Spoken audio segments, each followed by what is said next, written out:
I always remember the walk from 59th Street to Ars Nova because it's far, but it's all downhill, so it's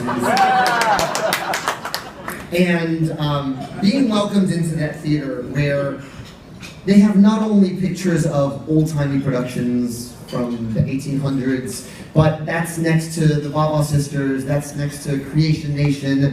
You might see Andrew Lipa pop out when he was the composer in residence and a hero to me. It's this insane place of beginnings. It was our beginning when we started freestyling and someone gave us a stage and some lights and we figured out how to make it into an evening. Thanks in no small part to Tommy Kail and Anthony Viniziali. And it's also, you know, I got invited to be in Ars Nova's first play groups. And, you know, when you're sitting in a room with Liz Merriweather and Kyle Jarrow and, you know, Nick Jones, and these people all go on to become the people who run Hollywood and the people who run, who are some of the most creative artists we have. I remember Tommy and I went to see Natasha Pierre on different nights, but we both came back with the same story, which was, that girl who plays Natasha's a star, and now she's my wife! 7 times a week!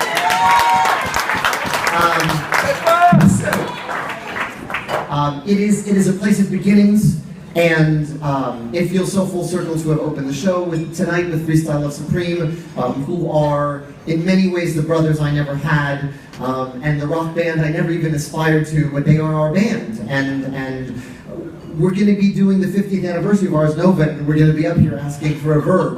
Like, that's just going to be around as long as we're alive, and I'm so grateful for that.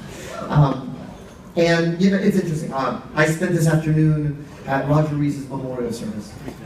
And it was an incredible evening and an incredible afternoon of artists paying respects to an unbelievable body of work.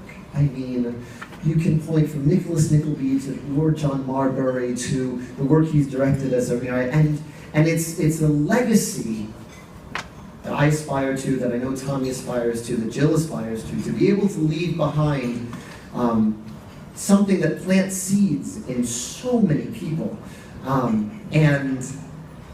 It was a wonderful way to honor the ending of that story, and a part of me felt silly, like, what are we doing at Edison Ballroom? Like, we've just started.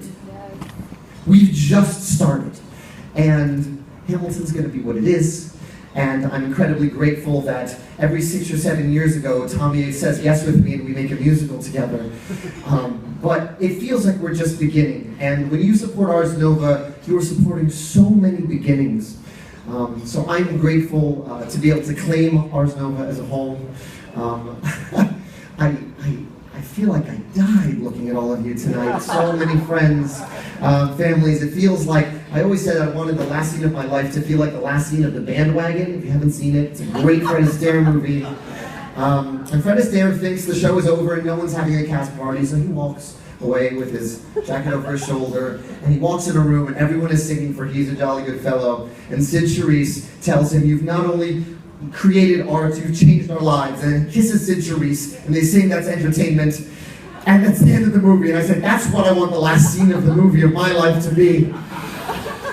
And I'm here in a room with friends I've made art with since I graduated college, and I have my own Sid Charisse, Vanessa, here with me, and this whole night has just been unbelievably unreal. So thank you, Jason Egan. Thank you, the good people of Ars Nova. Thank you, Oscar Eustace, for your faith in me. Thank you, Jeffrey Seller. Thank you, Jill Furman. I could be saying thank yous forever and still not be empty. I have to write 3 voicemail messages. Thank you so much for this honor. Bye.